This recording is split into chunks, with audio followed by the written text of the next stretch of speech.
Some of them said, oh, it's a travesty, it's a terrible thing, but we're all winners here at Taranaki Tūmai, say tēnā tātou. I'm sure there must be a wairea that we had yesterday. Kia wātea tātou I ēnā tautohe. But I'm just going to explain the, well, would you like to explain the judging criteria, darling? Content and delivery. Are our ideas clear, relevant and well presented? Are the speakers confident and easy to understand? Audience engagement. Do the speakers connect with the audience and keep their attention? Kia Māori te wairua. Do the speakers answer the topic and the questions well? Do the speakers bring a Māori feel? Ka pai. And what does a Māori feel? Can you fellas do an action that represents what a Māori feel is? What is a Māori feel, Whānau? Oh, I see a te o matua Māori feel there. Hea atu, hea atu. Oh, woo! Ana. So judges, these speakers who bring the topics and the questions are well explained and their whakaaro are clear from a Wairua Māori and bring the Māori feels. I'm pretty sure that the judges are tino tau on this e te whānau. Let us have a big round of applause for our judges as we introduce them. So, e mihi ana ki te waka McLeod, homai te paki e te whānau.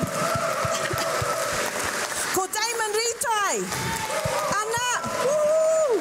Ko ngā waihuka. Ko Hoki Pera, Ruahine Papuni, woo! Katoa nei ngā kai wakawa no ngā iwi katoa o tō tātou maunga. So please know ngā Ruahine and Taranaki, they will be very, very straight down the line. But no Taranaki iwi anō hoki te katoa. Alrighty, e te wānau. I'm going to ask for our ngārua ine and for our Taranaki iwi teams to please be upstanding, come around the back. Unless you want to do a hippity hop jump on the stage, you can if you want to. Woo! Hara mai rā Taranaki iwi. Ooh. Ka mau te wei. So what's going to happen e te wānau is there's going to be a coin toss. And the coin toss is going to determine which of our iwi get to choose. Will they be affirmative or negative? Now, the negative isn't that they're a negative team. No. It's that they whakahera wātu te kaupapa. Whakahera wātu te kaupapa. Ooh!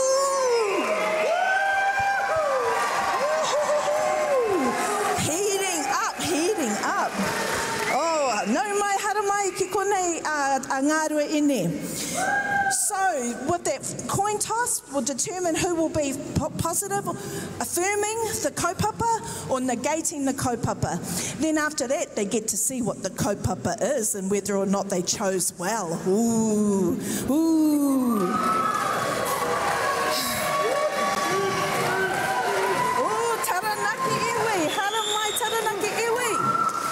So, once they get the kaupapa e te wānau, they get 5 minutes to prepare.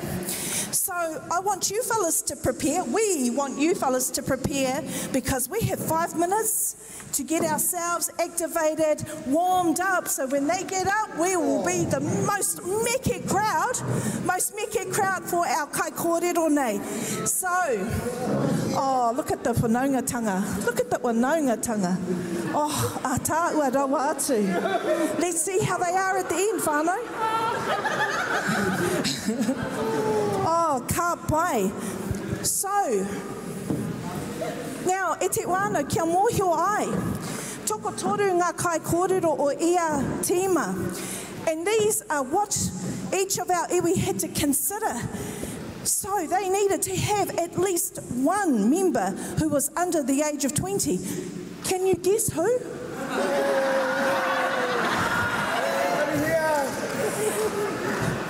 They needed to have at least one speaker who was only going to speak in te reo Māori, and also one speaker over the age of 50, and you might need to get your IDs out.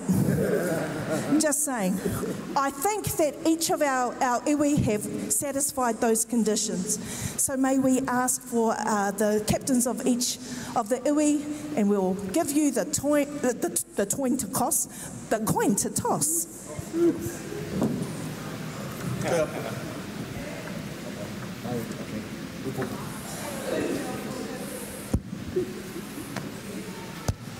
Kia Taranaki. Kia ora, kia ora. Oh, yes, one. I think we won. Not yet. The coin toss. So now you get to choose, will you affirm the topic or negate the topic? Without knowing what the topic is, whānau.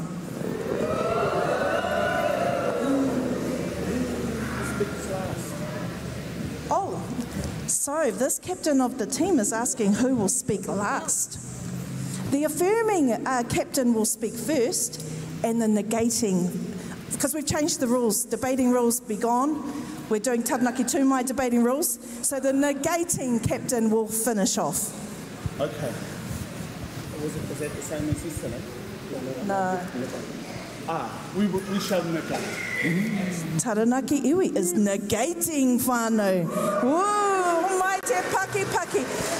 Please, could you hand Taranaki iwi? Oh, you could read the topic out, darling.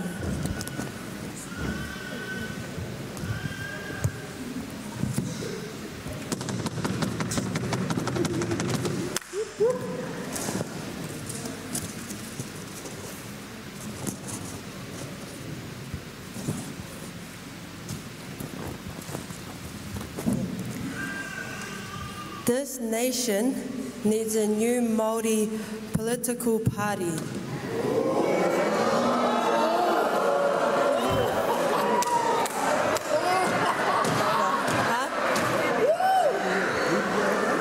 This nation needs a new Māori political party. Insert the name party. So the topic, me whakatū he rōpū tōrangapū hou mo tēnei motu, ko te party, insert the name.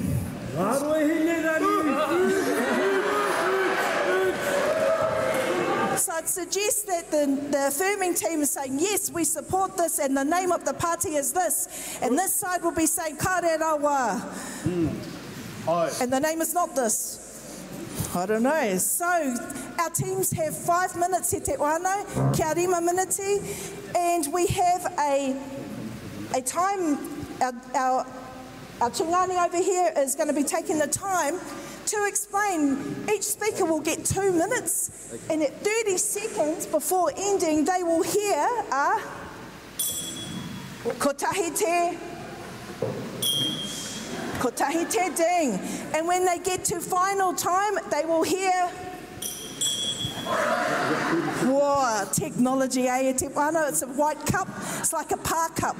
That's what we've got, a pā cup and a teaspoon. All right, so at 30 seconds, they'll know that they've heard the first ding, and another 30 seconds, ka aukati. So we've got the 5 minute, and in 30 seconds before 5 minutes, our tungani will tell us. Oh, righty, how atu, darling? Well, let's come forward. Let's give these guys some space. It's hard to think when everyone's looking at them, eh? So you've been here all weekend, haven't you, darling? Yep. So what's your highlights? The kai. The kai, ho mai te paki ki ngā ringa wera. Whakawhanaungatanga. Whakaonangatanga, ka pai. Playing league for my iwi. You played league for Te Aotearoa? Yeah. So, did we win? No. Okay, that's okay though, eh? Did you get injured? No. Oh, that's the win. That's the win, e te oana ka pai. I know her mother and her nannies and her kokos, and she's fully able still. No one from our iwi hurt her, from other iwi, so tino pai tēnā. How about we find out from some of our whānau, what have been some of the highlights? And I see some nannies over there, darling. Do you reckon you can get some of the nannies over there? I would, but it's not elegant. It's not elegant for, oh, look at her new gumboots. Ka pai. Let's hear from some of our nannies. What have been some of the highlights? Murray, We've got 2 minutes, whānau. what's been your highlight of this week? Te whakarongo atu ki a ngā rōpū e waiata ana ka hoki aku mahara ki e tehi o ngā waiata i rongo au ka hoki ngā mahara ki tērā kuia a Whero Bailey i puta mai i te wā i waiata ngā rōpū ngā waiata o Whero. I tērā te mea nui ki au. Tēnā no koe, hoki mai ki te kāinga, mihi ana ki a tātou. Ai, te pāhara ke o waiwiri tēnā no koutou. Ka paira. What about some of the rangatahi out there, darling? We've got 2 minutes left, whānau, so. Tai aruru.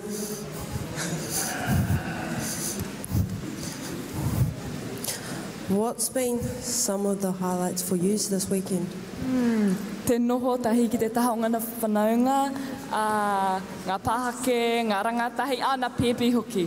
Nāku. Toko, tautoko. Te waka? Ki te oku karangarua mai ngā ruahine. Kia ora. Mauri ora, mauri ora. Tēnā tātou, we've got nearly 75 seconds left, whānau. It's very scientific, you know. Very scientific. 1:30. Oh, yes, yes, rolling on, rolling on. So, in 2 years' time, Taranaki Tūmai, what would it take to be a judge of the Tautohetohe? Let us think about this, e te whānau. We look at our 4 judges here, the heat is on them, because of course this is a very important kaupapa. And there were some of the pātai that were asked at, yesterday about some of our judging criteria. And let's just remind ourselves what those judging criteria are. So content and delivery. Are ideas clear, relevant and well presented? Are the speakers confident and easy to understand? Now I think about te reo with that. Is it easy to understand? He whakarotanga mō koutou, ana? Audience engagement. Do the speakers connect? Oh, you've got 30 seconds. 30 seconds, whānau. Do the speakers connect with the audience and keep their attention? And te wairua Māori. Do speakers answer the topic and answers well? And do the speakers bring the Māori feels? So, e te wānau, we're getting very close before our affirming captain of Ngā Ruahine, soon to take the stage. And I think we're ready to go. E te iwi, homai te piki paki paki mō te kai kōrero tuatahi. Ana o Ngā Ruahine, tū mai ai Ngā Ruahine. Kai a koe. We go soon? E te iwi, tēnā rā koutou katoa. Kei ngā kai whiriwhiri, tēnei anō rā, tō koutou nā iwi, a Ngā Ruahine e tūpou nei hi a koutou. Tēnei hoki a Ngā Ruahine e whakaatu nei i tēnei rōpū hou. He rōpū, he pāti tō rangapū, ko tōna ingoa, ko te pāti Ngā Ruahine. Kei ngā hoa, hoariri rānei, Ngā Ruahine tēnā koutou. He aha mātou e kōwhiri nei i tēnei ingoa Ngā Ruahine. Ka tahi te whakahihi ko tērā. He oi anō rā mehe me ka titiro whakaroto tātou. Ki ngā mātā pono roto i tō tātou nei iwi a Ngā Ruahine. Ka kite i te tikawa. Ka kite hoki i te pono. Ka rea kaha kite i te kaunihera nērā. Ka kite hoki ko tēnei mea ko te manaakitanga. Koira hoki te mea ngaro ana i te whare pāramata. Nē te punai o ngā mema o taua pāti kāore rātau i te manakitia. Nō reira, koe nei, te whakatairanga. E mea nei mātou, hara mai hara mai ki tō mātou pāti. He pāti kei te haere. A he pai huki tēnei pāti, he maha huki ngā rakuraku, he maha huki ngā waiata. He uti anō rā i te mutungai ho, ka manakitia koutou. Ka manakitia ki te tika, ki te pono, ki roto i tēnei pāti, te pāti ngā Ruahine, nau mai piki mai rā koutou, tēnā tātou. Ho mai te piki paki paki, mō tō mātou kai kōrero tuarua, heoi kai kōrero tuatai o Taranaki iwi.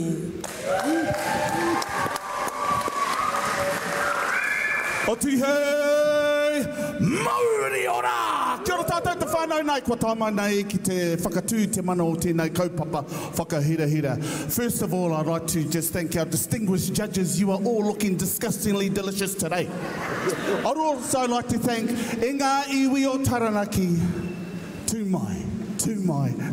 And to our whānau over here, who are so beautiful, nā Ruahine rangi, kia ora, tēnā koutou. But over here, whānau, oh, we're going straight up the guts today. The kaupapa is, does this nation need a new Māori political party? The answer is a resounding kaore, because we already have one. Now what you will hear from this side is a measured, scientific, evidence-based approach. And what you will hear from this side is more holes than in my daddy's tara. Now why should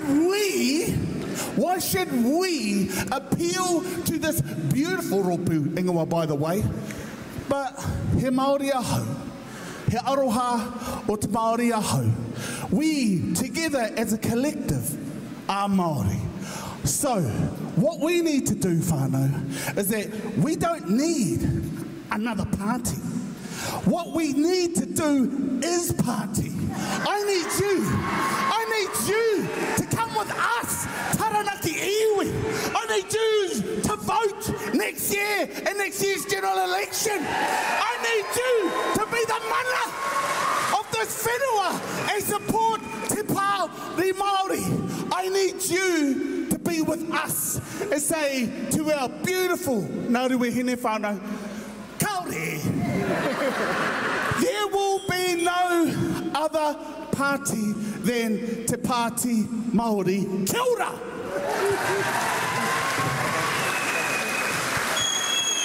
Ho mai te piki paki paki ki tō tātou kai kōrero rangatahi o Ngā Ruahine.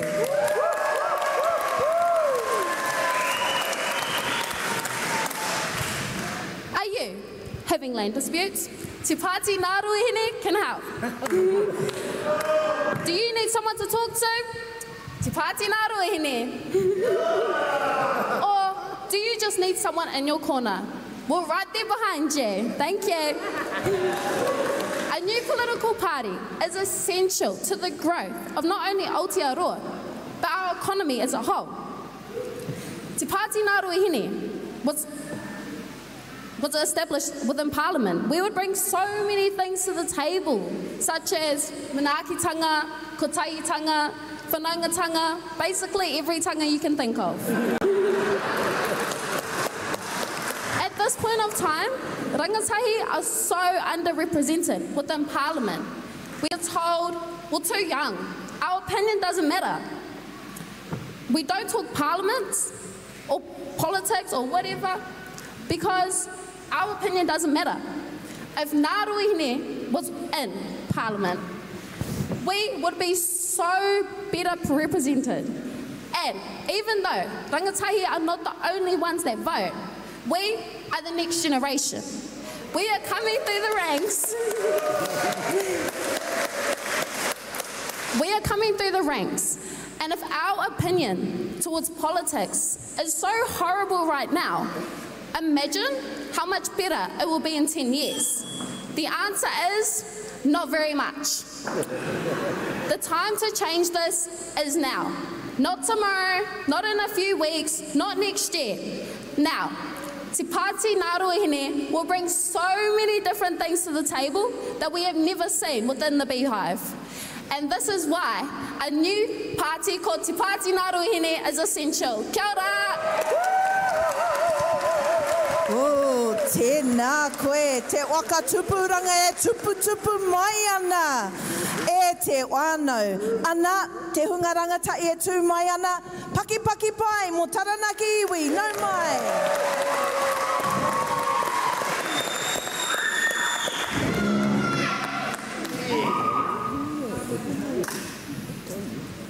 E tupu e rā mō ngā rāto, ara ina tō iwi e.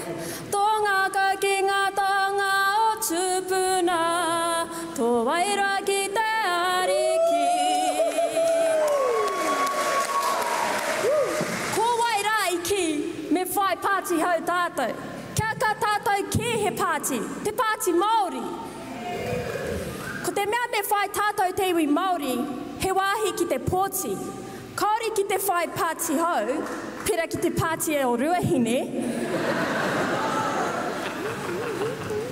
Kāre te maha o te Māori ka whai wāhi ki te pōti.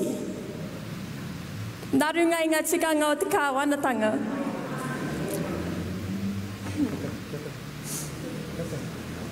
Aroha mai tātou.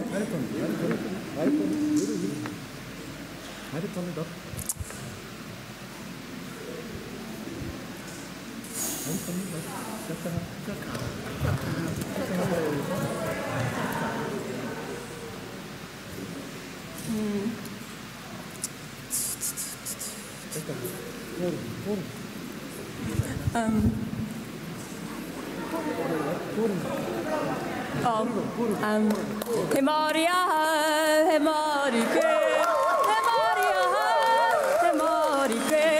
Noku tēnei whenua, noku tūpuna. Ngā mihi.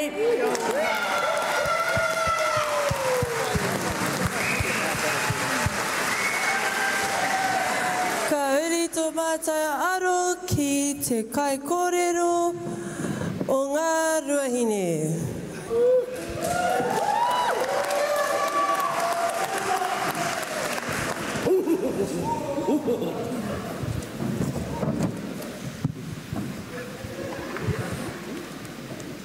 E kori au e mate, e kori au e mate. Ka mate anō te mate, ka ora takutoa. Ko wai tēnā, ko tōko waru. He ariki, he poropiti, he toa. Ona kupu, mō wai, a mō Taranaki ki te tonga te wā, I haere mātou mai te ngutua te manu, tai nōki, taurangika, a ki ngā rauru ki tahi. Whānau, we need a new vision. We need kotahitanga. We need to operate together on tried and true initiatives from the past, from our mātua tupuna. Now, when we're looking at our Ngā Ruahine Party, we've got the executive right here. From Ngāti Manuhia we have Peter Moiahu. He is our electorate chair. Okay, and on behalf of the Ngā Ruahine Party, we've got Dini Moiahu from Ngāti Manuhia.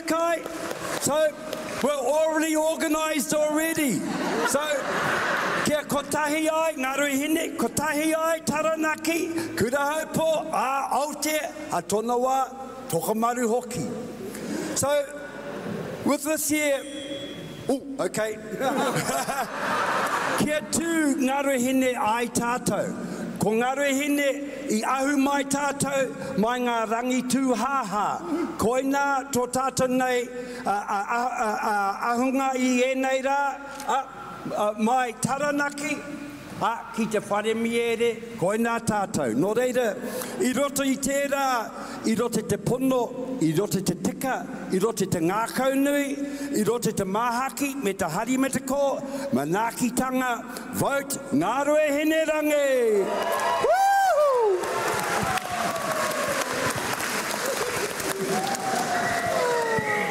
E te iwi, kei te mahana tēnei wakarewa, tēno mahana nei,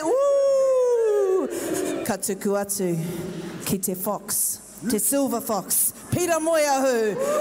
Kai kōrero tuatoru. Tukuna. Kia ora! Give me a yeah if you tautoko te Pāti Māori. Yeah! Give me a yeah if you tautoko te Pāti Māori. Yeah! We need another Māori party, like we need another David Seymour. Hoha! Hoha! We know the kind of party these fellas want. We saw it in Once We're Warriors. Oh, by gollies, that's the kind of party Ruahine want. I know, I've been to them. I was with Maturata when he started Mana Motuhake. That was a party and a half, but it didn't capture the aroha of our people. That's why it failed. The Māori Party are going through some issues, but that doesn't mean to say we need another one. Because the last time that happened was when Hone walked. Remember when Hone walked and started up his own Mana Māori or Mana Party? Well, we saw what happened there. No, we don't need a Ngā Ruahine Party. We need a unified Te Pāti Māori. That's what we need. And you know what happens? It takes all of us to do that. Not just one or two, all of us, to bring our people together, to bring about that kotahitanga we all long for. And that's what it takes, whānau. So where are you? Do you support Te Pāti Māori? Give me a yeah! Give me a yeah! Amen, whānau. Kia ora. Kia ora.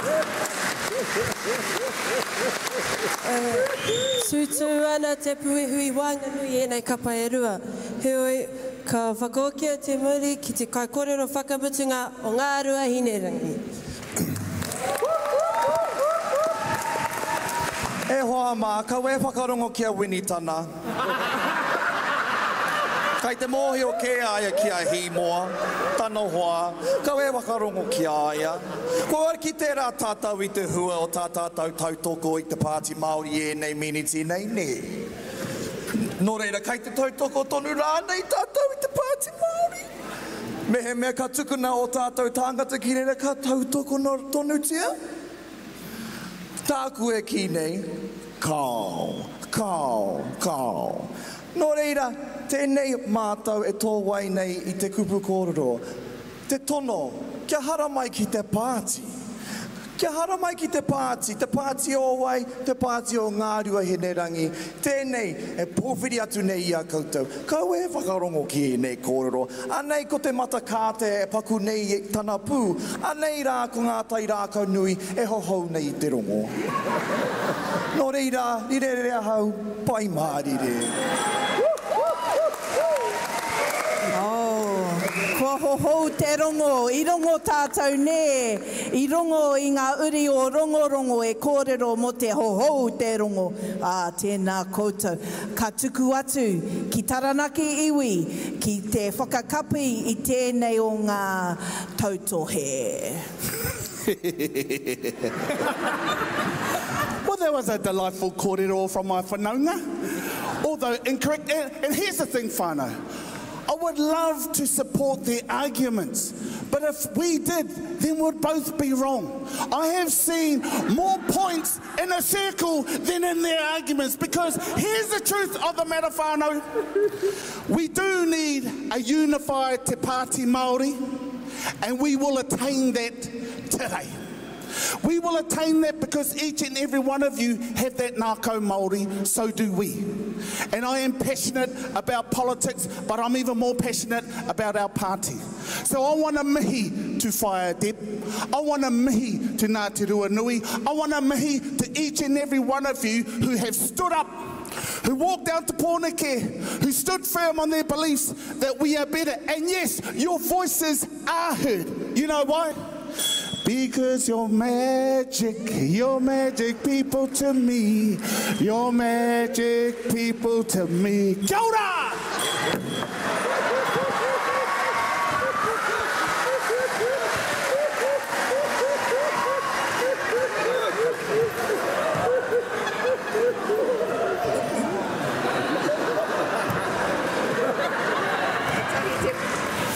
Ka tahi te manaakitanga ko tēnā.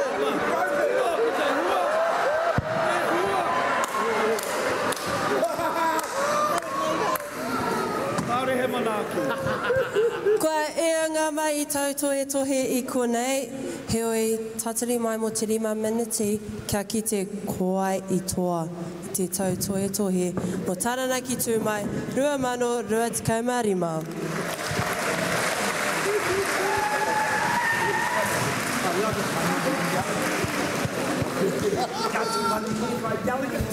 Tēnā e te oanau I a tātou e tatari ana ki ngā kaiwaka wā, te whakaoti ngā māka mō I a tima. Ka tahi ka whakātu ki a tātou, ko wai te iwi I toa. Ka kimi au I eti I e pīrangi ki te tū, ki te waiata, tete I paku waiata mō tātou. Tērā pēr something that we all know, something that we all could